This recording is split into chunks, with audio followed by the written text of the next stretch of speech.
Positive feedback loop.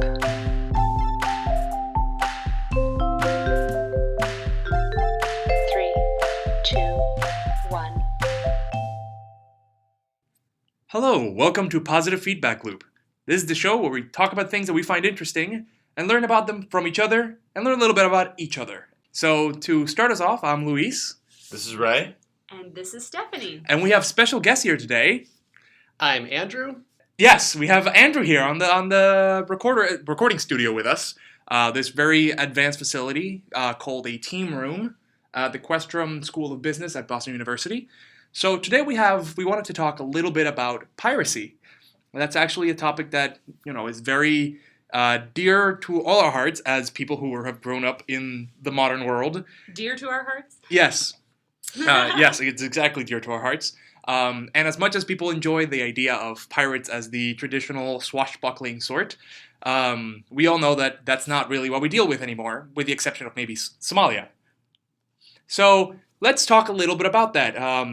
Piracy has made a lot of inroads in a lot of industries. It's something that panics a lot of companies, and it's also something that even has an impact in politics. I know that there are pirate parties in some countries that actually make piracy a key part of their platform. Think about the history of piracy. So you're talking about pirates, on a ship, but you can also think about when during the 60s and 70s there were still pirates, right? There was still technology that could have been counterfeited. So this idea of I'm thinking like 8 tracks and tapes and different kinds of recording devices. So it's not just the piracy of downloading movies or music, which is what we think of nowadays on torrents or IRC channels or other types of, dark interwebs platforms.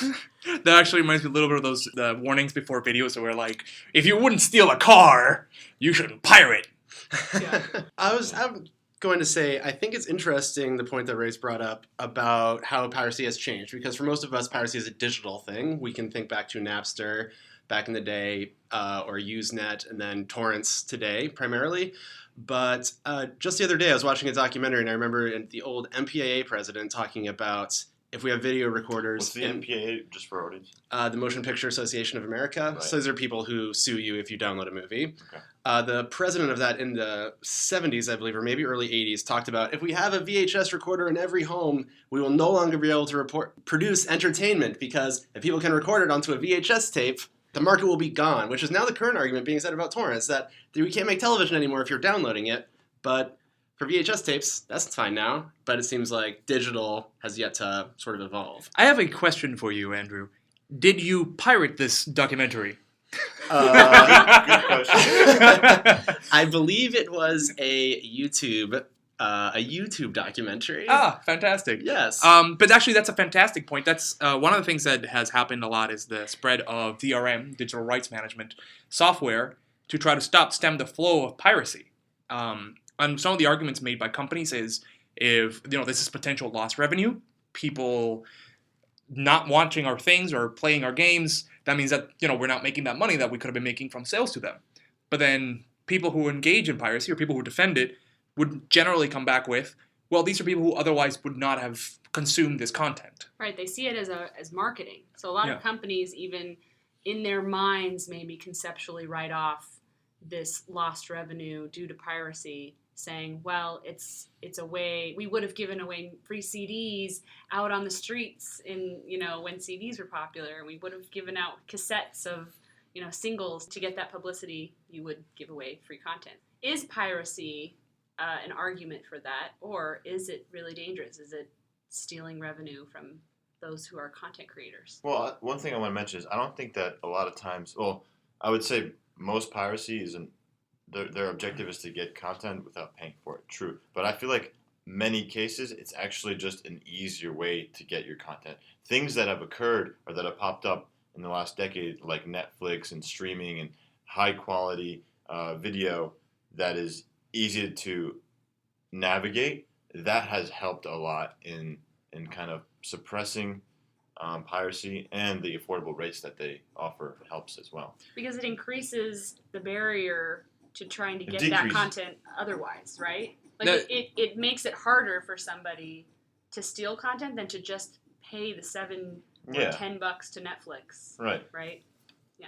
Once that becomes realistic, I think I can speak to a recent example. When I was living in China over the last several years, the copyright laws there are slightly different from here. So when I wanted to watch something like a House of Cards, my internet at home was not fast enough to stream Netflix. However, it was fast enough to download an episode over the course of a couple days, which I could then enjoy. Now that I'm here back in the US, I have a Netflix subscription. I pay them every month, and I probably would not had I not downloaded illegally here, legally there, those episodes of House of Cards.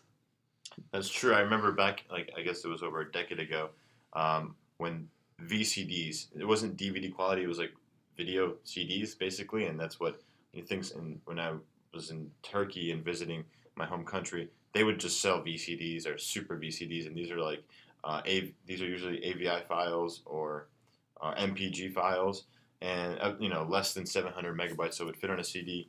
And I would take, sometimes one movie would come on 2 discs, and I would take maybe a day or 2 to download the movie, and then I look forward and anticipate watching it. But now, only because streaming was not an option. So that, you're right, streaming has, enabled us to be able to just pay for movies cheaply. So actually, I think Quality. that kind of brings me to the cultural aspect of piracy. There's a couple of things that I find interesting about this, and one is I also had a similar experience in that in Cuba, due to the embargo and the fact that we are cut off from a lot of, we also have a very specific form of government that has specific values it tries to impose. Piracy is one of the best ways you have to actually get access to outside content. So a lot of American movies we only had access to because of piracy. So it's one of the best ways to spread American values and culture to the world where these may not be necessarily available. And I know, for example, that in North Korea, for example, they have a lot of South Korean dramas make it there. And that's one of the ways why people can know a little bit about South Korea, even if they also see it with suspicion.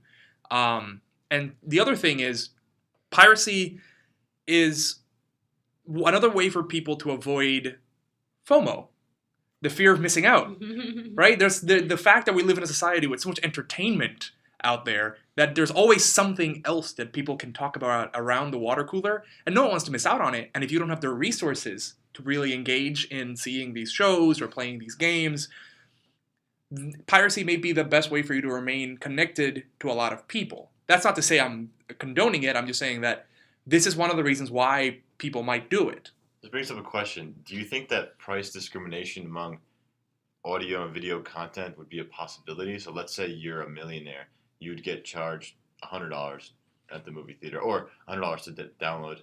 Your Netflix would be just more money. Would that work? Well, we do that already to a degree. I mean, if we're how do we talking about across the world, there is price discrimination by regions. I'm talking about by income in the same location. And then that's discrimination by service. So I think that you might be access to different services. For example, you might be able to have to pay if you're a millionaire. Maybe you'll pay the same service, different prices. I think that the way that companies tend to sell this, because people find it inherently unfair that they'll pay for the same product in 2 different ways, is that, for example, companies will market it as, we will give you HD for an extra fee per month. That's one way you can discriminate on price. We will give you optionally, you can have, for example, what Hulu's doing, which I find slightly asinine, but you're welcome to argue that point, where you can have limited advertisement as a way of selling the service. That's something they do right now, where you can have either completely commercial free or you can have it with some commercials. I don't know why I would get into that service. That's what I was going to actually talk about, specifically the Hulu example of you now can no longer watch content there for free. You must pay money. It's how much money you pay determines how many ads you have to see. So it's sort of a ridiculous concept for someone. I switched to Hulu from pirating some TV shows because it was just more convenient to watch a minute of ads when I was in college than to download something. But then once it starts costing money, it really defeats the purpose, especially with ads included. But I think you'd have to be a millionaire to pay Hulu enough to not have any ads. That package is So beyond there is what I can. There is no Hulu option where there's 0 ads? Not anymore. Well, there is an option where there's 0 ads, Oh. which is the extra paid option, which I think is like more than $10 a month. Yes. And I think the with ads option is like $6 or $7 a month. So it's not unreasonable. It's not unreasonable, but if you're It feels asinine. If you're a college student, I think it sounds unreasonable. Right. Yeah. Because you think, first of all, college students avoid paying a lot of different fees by just looking at ads. They're totally fine with it. And I think of all the apps where there are apps that show ads, and that has nothing to do with consuming media. It's even apps to do things, play games. They choose the ad version or not. But then when you deal with an easy piracy versus watching an ad, those two kind of compared to each other become the ethical line for some that they're willing to cross if it's unethical in their minds. Mm-hmm. Yeah, I agree. I think that the issue of college students is an interesting one because I think there's a point in a lot of people's lives where they go from, I'm a poor college student, so I'm going to pirate some videos and some games, and then they move into, I'm now a productive member of society, I should support these enterprises. Because some people justify it to themselves, saying these are evil mega corporations, they don't deserve my money. But ultimately, the people we're hurting, yes, we hurt the evil mega corporation, but we also hurt the employees of the evil mega corporations who may just have been starving college students until just a few days ago. You know, like, it hurts everyone. So I wonder if we can unpack that, because when we're thinking about piracy, there's almost this dissociative nature of thinking there's this big corporation and I'm just taking this small amount of video or music, and somehow we dissociate ourselves from whoever we're hurting.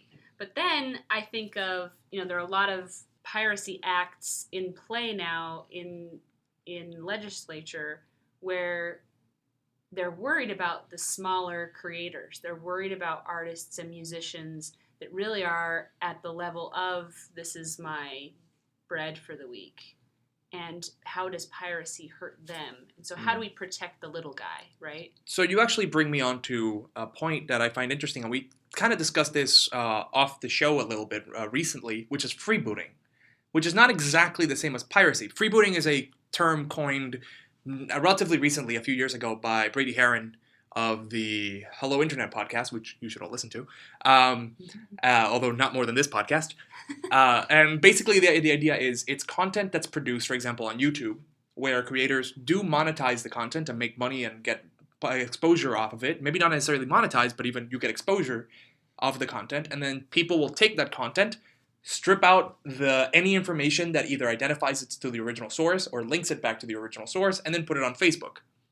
Thus basically effectively stealing views from the original creator and then only capitalizing them for yourself. And sometimes this stolen content will get the people on Facebook way more views than they ever made on YouTube. But people don't bring them to Facebook because they can't monetize there as effectively. So this is a form of piracy in a way, is it not? It's a lot of. That's right. Our expert on the field. Freebooting is a new concept to me. I heard Luis talk about it recently. Other than that, I've not. I'm familiar with it in that I have gone on Tumblr before in my life, which is a place that is purely freebooted content, it seems. It is definitely a form of piracy. I think that it is the key difference is the goal. In freebooting, it seems like the goal is actually taking the value that the content would give. So it's getting the attention, getting the views. It would be like me taking House of Cards to ChinaNetflix.com and then saying, look at this amazing show that I made with Kevin Spacey. Isn't it great? That's not me enjoying it. That's me. I would believe it. That's me freebooting the content and then getting a lot beyond just enjoyment. When something is personally taken, viewed, or whatever, played if it's a game, that is different because you're enjoying it the way it's meant to be enjoyed, albeit without the remuneration that is supposed to be attached to it. So you would say that freebooting is actually worse than traditional piracy? Yes. I would agree. I would say that it is far more vile in a sense. Well, with exceptions, obviously. Some people can take pirated content and sell it, which is a similar thing that you're doing, right? You could take, you could sell bootlegged movies on the street, and that's equally reprehensible in that sense because you didn't pay for it, you don't own it, and now you're making money off of it. You're basically claiming it as your own. So the mindset here of freebooting actually happens a lot in social media conceptually. You have memes or even content memes are more kind of public domain Yeah. in a sense, but you have other content that people will actually steal from some other person's Instagram account, and they'll post it and maybe even get more views. So that's the stealing of content. What's interesting to me is that Pinterest, in its user interface and its features, actually combats kind of that freebooting conceptualization by allowing people to repin another's content, but it still draws you back to the original pinner as the source of that content. So you can actually share something on your Pinterest profile by still giving credit, whereas on Instagram you can't do that. So I actually want to note something about that, because the way that I don't use Pinterest, for the record, not because I need to make sure that people know that, but more because I'm not familiar with its mechanics. But I would say that what a lot of people do when they freeboot is that they'll actually just, for example, take a screenshot of some artist's work and then strip it of any name and then post it as their own. So it's not that they're just resharing things, it's that you're literally stealing it and then hiding the source. Right. Which I don't know if Pinterest has a method to combat that, but that's a lot more devious, I would say. I guess what I'm talking about is that it's easy to slide into this freebooting mentality. It's almost like the slippery slope That's true. of ethics by Especially in a sharing account, something, yeah. because it's so easy, and so Pinterest at least reduces the gray area between the two. So I was thinking about solutions to this problem, potentially. Yeah, let's hear it. So I don't know if you guys know about steganography, which is the science of hiding information within the actual image or video or audio in the file. So it's not, so the original location or the original source of where it came from would be encoded within the file itself, unseen by other people. But the sourcer the person who created the content can follow where it's being posted and things like that. So I think that would be an interesting way to deal with this issue. So anytime someone copies your image from your website or from your upload, you'll be like notified where it is. And I think one way to do it is to use a blockchain system. There's no way to hack this. So I would say. For our listeners who may not be aware, Ray, could you explain blockchain? Right. So yeah, Luis, blockchain is kind of like it's a distributed database where it basically records every time there's a transaction or every time there's a copy. For this example, there'll be a timestamp of when that occurs, where it occurs. So in a way, you have this distributed ledger where any action that's happening about this file is recorded on multiple servers or databases, and they work with each other. So so if something is changed on one computer, it'll also be, that information will be kind of copied onto all the other servers. So there's no way to, and it's distributed, so you don't know where the servers are. It's completely random. It's just really hard to hack into. So this actually brings me to another topic that's really related to piracy, and it's digital rights management. And we kind of touched on this a little bit earlier, but companies do try to take steps to combat piracy, obviously, and some of these steps, for example, what Ray proposes, would be a form of digital rights management. That would be, You're basically putting your stamp on things, and then you can then seek out people who are infringing on your property and go after them. There's actually original way that we did this in social media, which is to find out if somebody's using your image, you'd actually Google image search your image. Right. Yeah. Because then your image will come up on all the websites of the people who have taken your image and put it on their website. So it's almost this old-fashioned way of digital rights management. The only problem is every image you've ever created, you have to go one by one and search for it. And that's the thing. It's onerous for small-time players. For example, the biggest victims of freebooting are not mega corporations. It's small artists. Right. Who survive off of getting the exposure and getting the clicks. And similarly, digital rights management has generally been the purview of big corporations trying to protect their property. And sometimes it's actually even helped them in a sense that it's provided viral. It's had a viral quality to it, and that it's helped them promote themselves. For example, I know that there are some games that have quirky ways of getting around pirates, and they've done this since like the 90s, where, for example, if you pirated the game would detect it, and there would be an unbeatable boss just to stop you from going further in the game. Yeah, that's really interesting. Yeah, and that's a way that kind of can get underneath the skin of pirates. That's why I was never able to beat that. What was that game called? Okay. Ray admitting to piracy on the record. Well, no, it was a friend that let me borrow. And this was many years ago. I think it was over 10 or 20 years ago. Or 10 or 11 20 years ago. He's trying to establish that the statute of limitations has passed. He was about 6 months old. Ray's understanding of statute of limitations. I was a I don't hardcore know. gamer as a toddler. So yeah, that's one of the things that one of the ways that companies get around DRM. There's other ways that they've done it for video games, for example. They can make the games, even single player games, and I think SimCity is a great example of this. They can make single player games online, although this tends to really outrage the community in general, because why do I need to be online if I'm just playing by myself? And it also hurts people abroad who may not have access, or even in this country, who may not have access to a steady internet. Because you're playing your game, you're building your city, and then, the internet went down. Well, there goes all your progress. Good luck. There's a lot of ways that companies do this. Yes, I think that's an example of tech, maybe the use of tech outpacing the ability of people to accept it. So being online all the time is not something that can be counted upon. My spotty internet connection in Maine means that copy of SimCity that I had was garbage until they released a offline version of it, which took 8 months of patching for whatever reason. You actually paid for it. I'm so sorry. It was a mistake. But it was the SimCity reboot, so I was very excited. One form of DRM that I think is really interesting that I've seen sort of a circle happen with is in iTunes.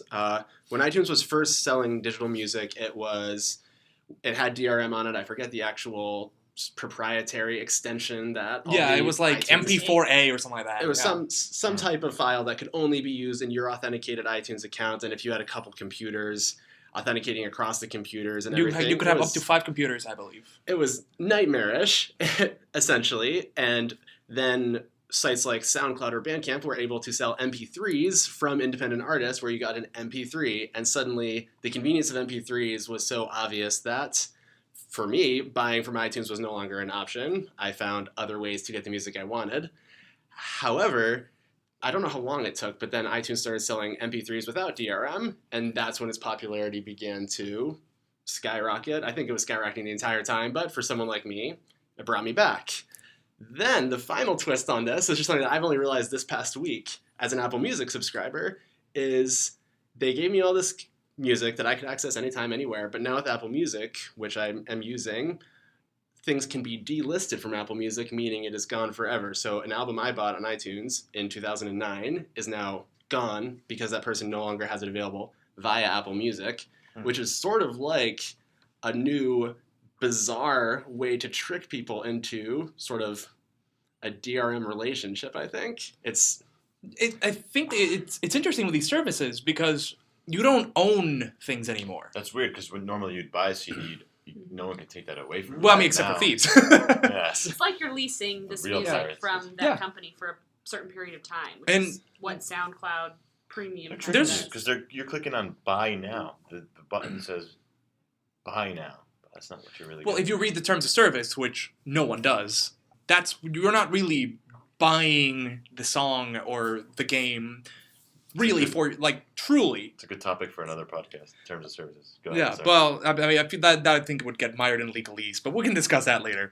The main thing with the way that these services currently provide you with the product is that really you're only renting it in a way. You buy the right to have it, but they always retain the right to refuse you it. If you break the terms of service, a lot of these companies will just cut off your access to them. For example, I know Steam is probably Valve's Steam is a huge DRM service in a way because you need to have access to Steam to be able to access these games. And although some of these games can be Steam, for listeners who may not be aware, is the game distribution platform on PC and Mac, and basically it's the largest game distribution platform in existence currently. And what they do is they offer developers the option to have easy DRM because you need to be logged into Steam to use Steam to a degree. They also offer modding tools, support. They have a lot of things going for them, and that's one of the reasons why they're so big. But Steam always retains the right to reject you access to Steam, and thus reject you access to your entire games library. There are people out there who have sunk thousands of dollars into buying games, and at any point, if, for example, Steam servers go down, if for example, the company just closes down, they could lose access to those games, unless they decide to make them, open for the public. If the company decides that you've broken the terms of service, you've violated them in some form, you could get banned, and thus now you might be the games might not be accessible to you anymore. It's interesting because you're describing lock-in as almost an investment profile. It's a high-risk investment, and it's a long-term investment almost to sink $1,000 into something but to not know in 5 years what will happen to that. But it's not a profitless investment. I mean, I don't mean profit in terms of. You're enjoying I meant the value content, less. right? Yeah. So you're gaining, you're experiencing value throughout. It's like you're getting these dividends, and you're taking dividends, but you might not get that. You might not get that lasting value at the very end to own that content. So is it worth the investment for the enjoyment you're getting? And I'm thinking of an example like Adobe Creative Cloud, where they switch their payment model to the subscription model. And so you're paying to use Adobe products as time goes by, and then you just don't have that software anymore once you stop paying. But you still hold on to the things you created with it. And so this is technology, I think, keeping pace with, or DRM's application of technology keeping pace with what people can handle, because the Adobe Creative Cloud is a genius move, because I think Adobe products were the most pirated pieces of software worldwide for years and years.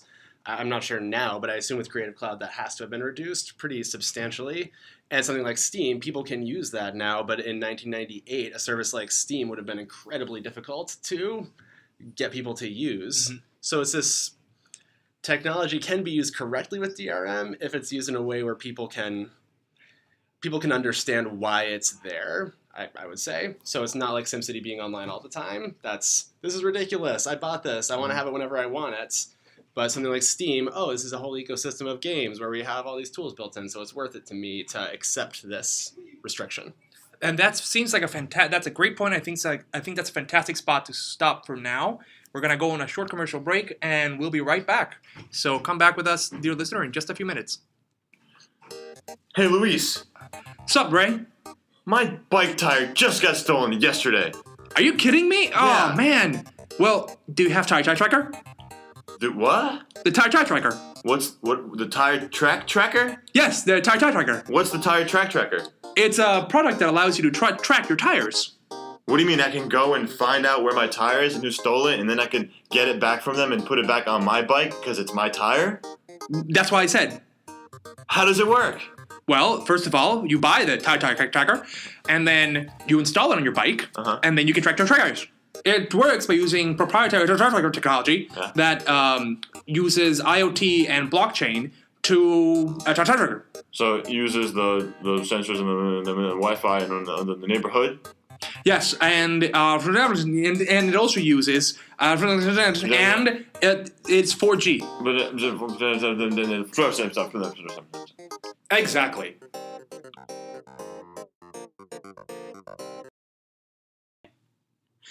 Welcome back to PFL Podcast. We had a great guest, Andrew, with us. During the commercial, we had a bit of an argument about piracy and how it affects the new generation, how they view content. So, Luis and Ray, what are you duking out right now? Right, so I was thinking about how, since it's so much easier to access content using streaming tools and, Netflix and all these different iTunes platforms, piracy is less of a problem, I think. I would disagree now, with compared you. to 15 years ago. I would disagree with you in a sense. I think that the expectation about content has changed inherently. Expectation from who? From people in general. New generations expect content to always be available. And if it is not, they will do what is necessary to get it. Available for free or for just price? easily available. They've grown up having Netflix in their homes. They've grown up with, I know that at this point I've had content just freely available to me. Not necessarily for free, but... It was always easier to buy the DVD versus pirating the Is video. it? Yeah, it was. You go to the store, you pay $15 to $20 for a DVD, you get the movie. If you wanted to pirate it, you had to find the right IRC channel, you had to find the right place. I know with torrenting it became much easier, But you're but there's forgetting. also risks of downloading malware and viruses, so it's not necessarily easier to do piracy. But you're forgetting that the people who have to go buy those discs are generally people who have money, right? Yeah. Children don't tend to have a lot of money on hand, with some exceptions. So generally, for children, they're going off of their parents' Netflix accounts. They're going off of what their friends are able to give them. So, at least in my opinion, I expect that might have a consequence in that children now have an expectation that if it's not available to them easily, then they will pirate it. Also, I don't think that money is the only dimension. And this goes back to something you said, Luis, at the beginning of the podcast about FOMO, the fear of missing out. The accessibility was different in my childhood than it is in a young person today. I think of if I missed a TV show because I wasn't at home and it was airing at a specific time, I just missed it. And maybe I could have somebody tape it for me, I watch a rerun, whatever. But now, if they want to get content, they can get it, and so they will search it out. So of those methods is the most accessible to someone who's young. So they think about money, but they think about accessibility. Yeah, and if you go online, it's very easy to just search, insert name of show, free, it's streaming, right? And any child can do that. I mean, they'll get viruses because they may not know how to properly search for things that are illegal. But and again, dear listener, we're not advising that anyone go out and commit piracy. PFL podcast does not condone piracy or illegal activities. Children have an easy access to it because they've grown up with the internet. They've grown up with just looking things up. Do you think the largest portion of perpetrators that commit piracy are children? Because I disagree with that. I don't think that. I think that the access to information now, the way that culture has developed, in part thanks due to easy accessibility to content and the constant always on nature of content, because there's always something to watch. Now, when I'm online, for example, and I get like a little bit of panic if there's not something that I can watch. If I've watched everything that I find interesting on Netflix, it's a bit of a panic moment for me at this point. Because I feel like, well, what else am I going to do? Well, I would feel like, wow, I wasted a lot of time watching all of this content. True. I mean, and that's definitely part of it. But I think that, like, if I'm having that thought, even if it's just like a instinctual reaction, and I then rationalize and think, oh, well, I can do a million other things. But someone who is younger may have a far more visceral, I need to find this now. And all they have to do is really just look for it. It's a lot easier now than, yes, there's a lot of things that have gone offline. There's been crackdowns on a lot of sites, and all that stuff has happened, and that makes it a little bit more difficult to identify pirated content. But it's still out there, and it's still relatively easy to get, and it's still easier than, for example, having your parents sign up for another service. I disagree. Actually, I think it's easier for them to sign up for a service. The children? Not the so when you say children, what specific age? Are you talking like 12? I'm talking or like teenagers. 17. I'm talking like 12 to 17. I'm talking children and teenagers. They don't have minors. access. You're talking about minors. Yeah, I'm talking about minors. People who may not have access to the family wallet and can't just sign up for Amazon Prime or whatever other service that has the accessibility, or Hulu or whatever. They may not have access to these games. Or they have the access that their parents decide for the family. Exactly. So families have access, which you see in kind of Netflix with these user profiles, or you see Amazon Prime being kind of used for all the family's needs for shipping, but also Amazon Prime Music or whatever. So you think in a way children are defying their parents' denial of access to Hulu and Netflix by committing piracy. And wow, I didn't think about that issue, actually. That's an interesting Well, I also point. think of college students and grad students, and maybe that's because we're in this kind of context now, but the more expedient type of content, especially if you are not going to consume it 100% like you would a TV show. So I think of readings in class where you need access to the readings, but you feel like you don't want to pay maybe 100%. So you have these students who seek out free methods, or they copy each other's textbooks or something. Yeah. I mean, I'm sure we think of movies and music as the focus of piracy, but it really happens with academic materials and books. It also happens with software. I mean, how many people they've wanted to do a project and they don't have access to the software because it's hundreds of dollars. And so then they just get a pirated version of it, do their project, and they move on. Well, that makes me think about scientific articles and journals where there's a movement towards creating an open source platform for all these articles, because there is a societal benefit to having this information public. And it's really strange that if you want to learn the latest about stem cell technology, you'll have to pay $300 or something for an article that's brand new, or whatever it is, 150, 10 even. There's still that barrier. But there are a lot of academics that put their research on ResearchGate or Mendeley, these social networks that are for academics to post their journal articles openly and publicly so people can read them. I guess what's also fair is most of the high-end researchers are already getting, their institution pays for subscriptions anyway. So I guess there's a built-in model that perpetuates or tries to increase the quality at the same time increasing the quantity. But I think the question here is one of how have our expectations been shaped by our access to our easy access to content. And I think that's one of the things, because now we have this expectation that maybe that research should be easily available. Right. Whereas traditionally that may not have been the way we saw things, because that's not how we had access to things. We didn't feel entitled to entertainment. We didn't feel entitled to programs, to games. But I feel like now, and I hate using the term entitlement because that has a lot of connotations to it, political connotations that I don't want to get into. But I think you're right. But I think that here to use. We feel like we deserve all of these things easily, and to a degree, I mean, that's what companies are trying to do, because that's the best way to get us to pay for services, and especially not pirate. But this is the thing that's changed in society, and it's going to be interesting seeing how it changes moving forwards as we explore an interesting future that we have ahead of us. I think the internet in its architecture has caused this mindset, because the internet in and of itself has placed information in a public forum that's easily accessible.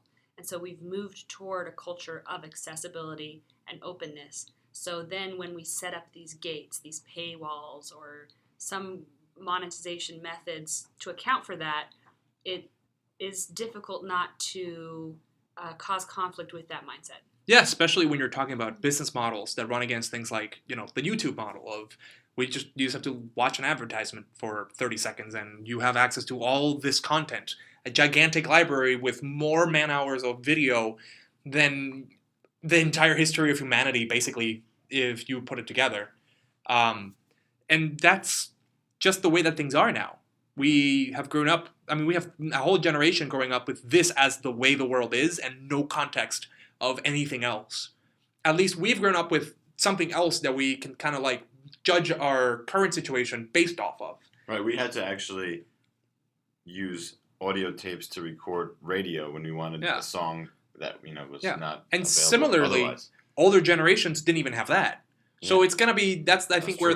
where the very fascinating thing is gonna be what society is gonna look like 40 years from now, when or those even people 10 years. Yeah, sure. When the children who grew up at the start of the internet, well, not the start, but the big proliferation of the internet, because children who grew up with the internet already In the 2000s. completely in with place. Netflix, children who grew up with Netflix, for example, how those children are going to act and how they're going to shape society when we are entering our 50s. I think it'll be a very transparent world. I think. It already is a transparent world. You think of any deed you do is very difficult to erase from the internet. How do you remove content from ever being in existence? And that is a topic that I think would be fascinating to explore, because there is that right to forget that has been argued by some countries that have tried to legislate that. Sure. And I think that on that note, we are going to end this week's episode of Positive Feedback Loop. Tune in next week as we will continue discussing interesting topics with interesting people, namely the ones here, and maybe some more. Who knows? So stay positive and stay crazy.